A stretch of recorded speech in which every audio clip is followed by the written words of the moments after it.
Today I'm making homemade masks. So if you really need them urgently for taking a walk outside, you can make these. So this is what you need. One big handkerchief that's folded in this much and 2 small rubber bands. So this is what you do. Take one rubber band and put it around one side and just pull it a bit. And then do the same thing on the other side, like this.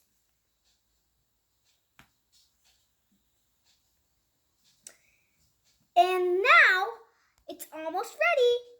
Now you fold these sides down, like this. Time to wear it!